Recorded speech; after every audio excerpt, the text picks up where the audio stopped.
ঢাকার আকাশে এক অদ্ভুত নীরবতা। শহরের আলো ম্লান, কিন্তু প্রতিরক্ষা দপ্তরের স্যাটেলাইট কনসোলে জ্বলজ্বল করছে এক বিন্দু আলো। চট্টগ্রাম বন্দরে একটি মার্কিন নৌজাহাজের অবস্থান।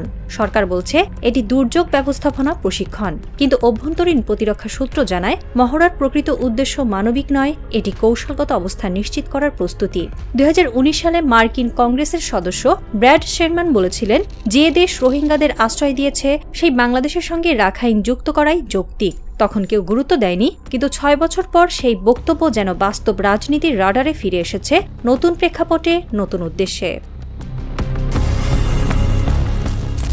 2019 সালের 28 জুনের সেই শুনানি ছিল দক্ষিণ এশিয়ার ইতিহাসের এক নীরব ভূমিকম্প। মার্কিন প্রশাসন সরাসরি রাখাইন সংযুক্তির ধারণা উত্থাপন করেছিল, যা একদিকে মানবিক সংকটের সমাধান, অন্যদিকে দক্ষিণ এশিয়ার ভূ রাজনৈতিক ভারসাম্য বদলে দেওয়ার সূচনা। দীর্ঘ সময় এই বক্তব্যকে উপেক্ষা করা হয়েছিল, কিন্তু 2025 সালে যুক্তরাষ্ট্রের দক্ষিণ এশিয়ায় ক্রমবর্ধমান সক্রিয়তা, বিশেষ করে বঙ্গোপসাগরে মার্কিন উপস্থিতি সেই ধারণাকে আবার সামনে নিয়ে এসেছে। রাখাইনের যুদ্ধ, আরাকান আর্মির উত্থান, চীনের উদ্বেগ, ভারতের অস্বস্তি, সব মিলিয়ে এটি এখন দক্ষিণ এশিয়ার ভূ রাজনীতির কেন্দ্রবিন্দুতে পরিণত হয়েছে। চট্টগ্রাম উপকূলে অনুষ্ঠিত মানবিক সহায়তা অনুশীলনকে ঘিরে এখন দক্ষিণ এশিয়ার কূটনৈতিক মহল সরব। বাংলাদেশের প্রতিরক্ষা মন্ত্রণালয় বলছে এটি দুর্যোগ ব্যবস্থাপনার অংশ, কিন্তু ভারতীয় গণমাধ্যমগুলো একে দেখছে ভিন্ন দৃষ্টিকোণ থেকে। ভারতের প্রধান ধারার পত্রিকা দ্য হিন্দু এবং টাইমস অফ ইন্ডিয়া উভয়ে লিখেছে, চট্টগ্রামে মার্কিন উপস্থিতি কেবল মানবিক নয়, এটি বঙ্গোপসাগরে আমেরিকার সামরিক নেটওয়ার্ক সম্প্রসারণের অংশ। ভারতীয় বিশ্লেষকদের ভাষায় এই মহড়া আসলে সফট মিলিটারি এক্সপ্যানশন, যা বাংলাদেশকে অজান্তে নতুন এক জিও স্ট্র্যাটেজিক খেলায় টেনে নিচ্ছে।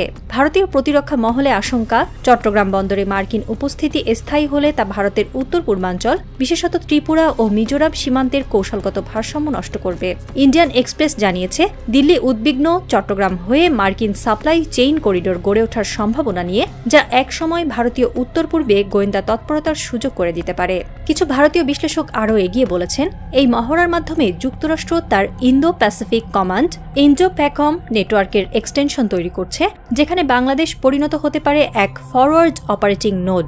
এই তত্ত্ব ভারতের সামরিক গোয়েন্দা সংস্থাগুলোর মধ্যেও তীব্র আলোচনার জন্ম দিয়েছে। বাংলাদেশের সরকারি বিবৃতিতে বলা হয়েছে, এটি সম্পূর্ণরূপে মানবিক উদ্যোগ, ঝড়, বন্যা ও ভূমিকম্পের মতো দুর্যোগের সহায়তার সক্ষমতা বৃদ্ধির অংশ। তবে কৌশলগতভাবে মহড়ার প্রকৃত প্রভাব অনেক গভীর। রাখাইন এখন ভৌগোলিক সংঘাতের কেন্দ্র। আরাকান আর্মি জান্তা বাহিনীর নিয়ন্ত্রণ ভেঙে অর্ধেক অঞ্চল দখলে রেখেছে। এই সংঘাত যুক্তরাষ্ট্রের জন্য একটি সুযোগ তৈরি করেছে, একটি হিউম্যানিটেরিয়ান জোন ঘোষণার, যার নেতৃত্বে থাকবে বাংলাদেশ। এই প্রক্রিয়া কার্যকর হলে যুক্তরাষ্ট্র দক্ষিণ পূর্ব এশিয়ায় একটি নতুন কৌশলগত ফ্রন্ট খুলতে পারবে। এতে চীনের সমুদ্রপথে প্রবেশাধিকার এবং ভারতের পূর্ব সীমান্ত উভয়ই নিয়ন্ত্রণে আনা সম্ভব হবে। রাখাইন তাই এখন শুধু রোহিঙ্গা ইস্যু নয়, এটি হয়ে উঠেছে দক্ষিণ এশিয়ার পরবর্তী ক্ষমতার প্রতীক। ঢাকা এখন এক কূটনৈতিক দোলাচলে। যুক্তরাষ্ট্র বাংলাদেশকে আঞ্চলিক মানবিক নেতৃত্বে দেখতে চায়, কিন্তু সেই অবস্থান গ্রহণ মানে ভারত ও চীনের সরাসরি অস্বস্তি তৈরি।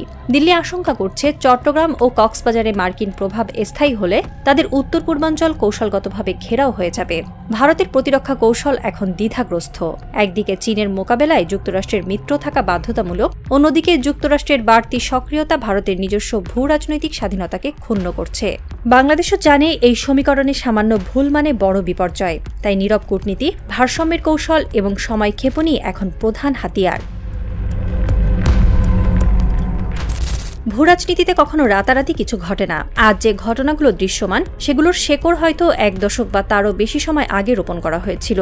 ডিপ স্টেট বা রাষ্ট্রের গভীর কৌশলগত কাঠামো এমনভাবে পরিকল্পনা তৈরি করে, যার বাস্তবায়ন ধীরে ধীরে একটি মহড়া, একটি চুক্তি বা একটি সীমান্ত সংঘাতের মধ্য দিয়ে ঘটে।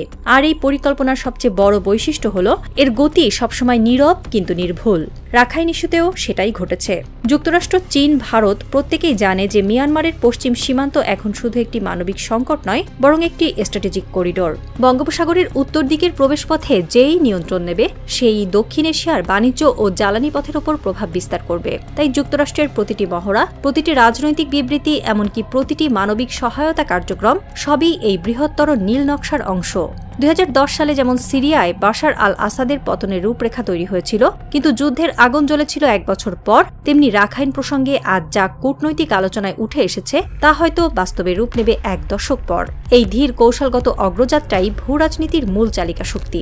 যদি আরাকান আর্মি রাখাইনের প্রভাব বাড়াতে থাকে আর মার্কিন যুক্তরাষ্ট্র মানবিক করিডোরের নামে সেখানে সামরিক উপস্থিতি স্থায়ী করে, তাহলে বাংলাদেশ স্বয়ংক্রিয়ভাবেই এই অঞ্চলের কেন্দ্রীয় খেলোয়াড় হয়ে উঠবে।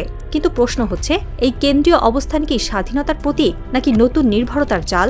এই মুহূর্তে যা দেখা যাচ্ছে, চট্টগ্রামে মার্কিন কার্যক্রম, বঙ্গোপসাগরে নৌ পর্যবেক্ষণ, রাখাইন সীমান্তে আরাকান বাহিনীর অগ্রগতি সবই যেন এক অদৃশ্য সুতোয় বাঁধা। ইতিহাস বলে, এ ধরনের সুতা একদিন হয় মানচিত্র বদলায়, নয়তো নতুন যুদ্ধের সূচনা করে। বাংলাদেশের কৌশলগত অবস্থান তাই এখন এক দ্বৈত বাস্তবতায় দাঁড়িয়ে, যেখানে সুযোগও আছে আবার বিপদও লুকিয়ে। রাখাইন, চট্টগ্রাম ও বঙ্গোপসাগর, এই ত্রিভুজ যেন ভবিষ্যতের দক্ষিণ এশীয় রাজনীতির নতুন কেন্দ্রবিন্দু হয়ে উঠছে। সময় ধীরে ধীরে তার নকশা মেলছে। শুধু প্রশ্ন, আমরা কি তা বুঝতে পারছি? চট্টগ্রামের রাডারে আবার দেখা যায় মার্কিন কার্গো বিমান। বঙ্গোপসাগরের ঢেউ থেমে আছে, কিন্তু তার নিচে ঘূর্ণায়মান এক অদৃশ্য পরিকল্পনা।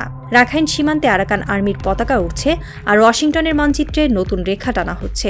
ঢাকা নীরব, দিল্লি অস্বস্তিতে, আর সময় ধীরে ধীরে সাজিয়ে নিচ্ছে তার কৌশল। প্রশ্ন একটাই, এই পরিকল্পনার শেষ প্রান্তে কি বাংলাদেশের মানচিত্র বদলে যাবে? সমুদ্র যেমন সময়ের সাথে বালুকা বেলার আকৃতি পাল্টায়, তেমনি ইতিহাসও বদলায় পরিকল্পনার গহীনে।